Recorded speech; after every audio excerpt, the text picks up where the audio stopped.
കേരളത്തിലെ സർക്കാർ മെഡിക്കൽ കോളേജുകളെ വിവാദത്തിൽ നിർത്താൻ മനോരമ ഇന്ന് ലൈവ് ഫോൺ കോൾ പരിപാടി വെച്ചു. ആകപ്പാടെ തേഞ്ഞു എന്ന് പറഞ്ഞാൽ മതിയല്ലോ. വിവാദത്തെ ആ തീവ്രതയിൽ തന്നെ നിർത്തിയില്ലെങ്കിൽ ഗുണമില്ലല്ലോ. അതിനുവേണ്ടി പൊതുജനങ്ങൾക്കും പ്രതികരിക്കാമെന്ന പേരിൽ നടത്തിയ ഫോൺ കോളിൽ നേരിട്ട് അങ്ങോട്ട് വിളിച്ച് മനോരമ മാപ്രയ്ക്ക് തന്നെ ക്ലാസ് എടുത്തു കൊടുക്കുന്നു, അല്ലെങ്കിൽ അവതാരത്തിന് തന്നെ ക്ലാസ് എടുത്തു കൊടുക്കുന്ന പൊതുജനത്തിൻ്റെ ഒരു ഓഡിയോ പുറത്തു വന്നിട്ടുണ്ട്.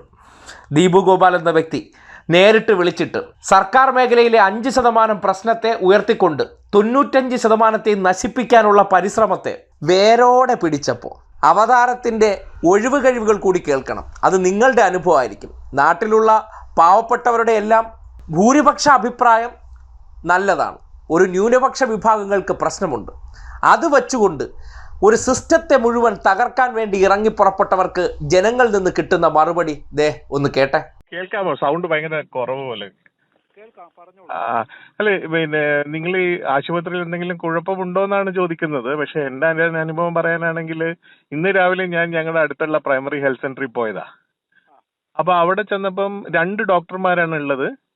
പിന്നെ അവിടെ രോഗികൾ വരുന്നുണ്ട്. ഞങ്ങൾക്ക് നല്ല ട്രീറ്റ്മെന്റ് ആണ്, മീൻ ഡോക്ടേഴ്സിന്റെ ഇതാണ് കിട്ടിയത്. പിന്നെ അവിടുന്ന് തന്നെ മരുന്നും തന്നാണ് വിട്ടത്. ഞാനും എന്റെ മോളും കൂടെയാണ് പോയത്.